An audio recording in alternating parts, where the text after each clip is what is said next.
안녕하세요. 탈모를 탈출하는 시간 MC 강나연입니다. 남자의 스타일을 완성하는 8알은 바로 헤어에 있다고 합니다. 그만큼 남성들에게 이 헤어 스타일링이 굉장히 중요하다고 하는데요. 하지만 남성분들 중에서 남성형 탈모 때문에 고민하는 분들이 정말 많다고 해요. 어떤 건지 오늘 자세히 알아보도록 하겠습니다. 오늘도 역시 이세원 원장님 나와 계십니다. 선생님 안녕하세요. 네, 안녕하세요.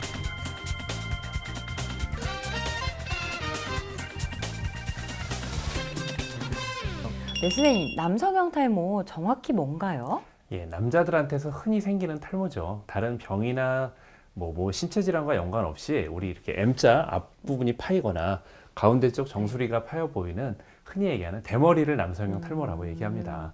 이 남성형 탈모가 왜 생기는지 그거에 대해서 오늘은 좀 살펴보려고 하는데요. 많은 한의원에서도 그렇고 어떤 민간요법을 하시는 분들이 이렇게 많이 설명을 합니다.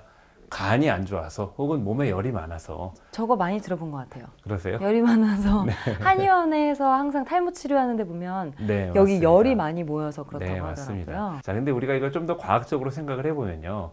탈모가 있는 분들이 정말 간이 안 좋다 그러면 간염이나 간암 때문에 고생하시는 분들이 정말 대머리 분들이 많을까요? 혹은 몸에 어떤 열성 질환, 열이 많아서 생기는 그런 질환이 정말 탈모인 분들한테 더 많을까요? 그렇지 않습니다.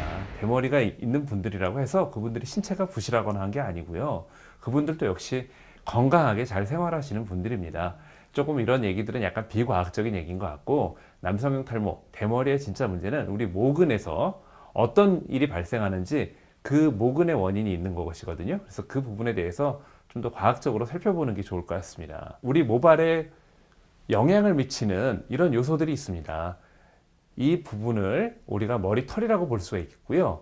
요 노란색으로 되어 있는 부분이 머리털을 감싸고 있는 어떤 지방층들, 그리고 우리 바깥에 우리 신체 환경이라든가 외부 환경 요소들이 있겠죠.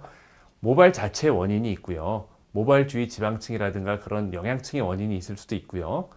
모발에 작용하는 성호르몬이나 우리 몸의 신체의 노화, 혹은 면역계통의 문제, 어떤 신경의 문제, 혹은 생체 시계, 계절의 변화, 이런 모든 것들이 우리 탈모나 모발의 성장에 영향을 미칠 수 있는 요소들입니다. 탈모를 일으키는 주요 요소라고 합니다. 가장 대표적으로 유전적인 요소, 혹은 어떤 호르몬과 관계되는 요소, 선천적으로 모발이 가늘고 얇은 두피가 있는 분들이 있는데, 이런 경우에 남들보다 조금 더 어떤 스트레스가 있는 상황에서 탈모가 잘 되는 경향이 있고요. 그 외에 우리 생활 속에 나타나는 스트레스, 음주나 흡연, 과식 편식 다이어트, 모발이나 두피 제품을 과도하게 사용하는 경우, 이런 것들이 다 일반적인 탈모를 일으키는 원인이 될 수가 있습니다. 근데 이런 요인들은 사실 탈모가 있는 분들이나 탈모가 없는 분들이나 다 있는 거거든요. 요즘에 스트레스 없이 사시는 분이 어디 있겠어요, 그죠? 근데 우리 머리털이 이런 부분들을, 이런 어떤 외부의 공격이나 우리 몸 자체의 공격을 얼마나 민감하게 받아들여서 탈모로 진행이 되느냐 안 되느냐, 바로 우리 모발에 문제가 있는 거죠. 그래서 어떤 탈모가 있다 해서 간이 안 좋아서, 열이 많아서, 혹은 어디 가면 부실해서 절대 그런 것이 아니라는 것을 좀 꼭 생각을 하셨으면 좋겠습니다.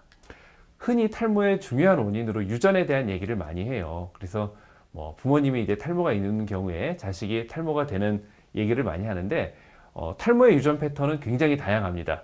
단순하게 유전되는 것이 아니기 때문에 부모님 중에 탈모가 있다 해서 자녀가 꼭 탈모가 있으란 법 없고요. 혹은 부모님이 머리털이 많다고 해서 자녀 역시 머리털이 많으란 법도 없습니다. 물론 그런 가족력의 패턴이 비슷하게 가는 경우가 많긴 한데요. 그렇지 않은 경우도 있기 때문에 우리 아버지가 혹은 어머니가 탈모가 있다고 해서 미리부터 좌절할 필요 전혀 없고요. 또 재밌는 거는 이 그림에서 보듯이 이제 아들이 탈모가 있는 아버지를 원망하듯이 쳐다보는데요. 사실은 탈모의 유전은 이 아버지를 통한 유전보다도요, 그 목의 X크로모솜을 통한 어머니 쪽을 통한 유전이 더 중요합니다.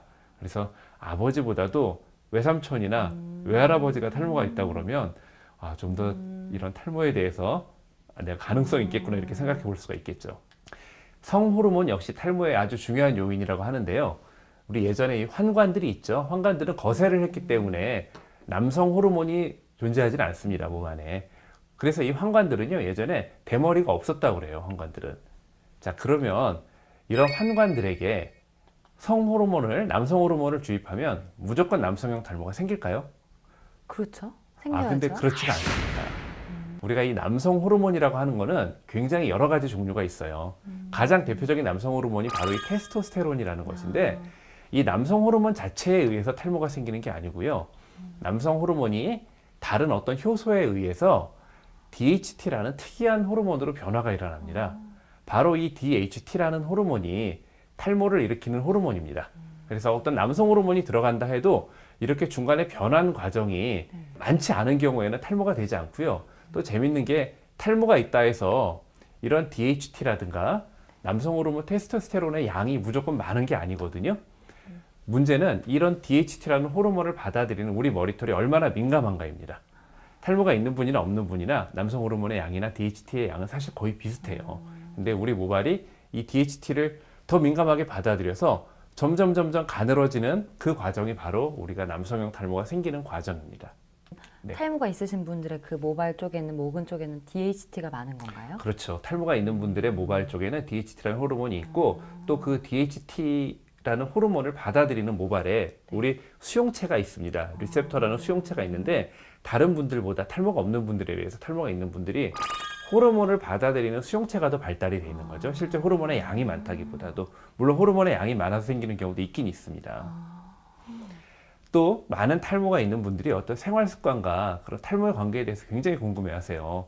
어떤 거 저 진료실에서 많이 받는 질문 중에 하나가 선생님 제가 어떤 음식을 먹어야 탈모가 좋아질까요? 혹은 어떤 음식을 피해야 될까요? 샴푸를 어떻게 해야 될까요? 뭐 아니면 빗질을 어떻게 해야 될까요? 잠을 어떻게 자야 될까요? 이런 거 굉장히 궁금해 하시는데요.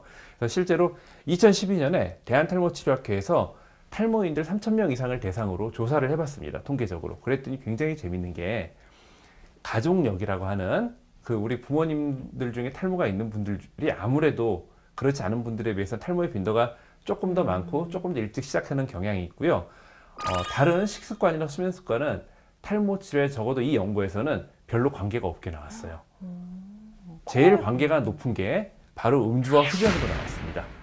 다른 생활 습관보다도 음주 흡연, 특히 음주 흡연 중에서도 한 가지를 꼽으라면 흡연이 탈모에 아주 많은 영향을 미칩니다. 그래서 탈모 치료를 하고 싶어 하시는 분들은 뭐 검은콩이나 무슨 뭐 녹차를 사서 드신다거나 그것보다도 우선 금연금주를 먼저 실천하시는 것이 제일 중요할 것 같습니다.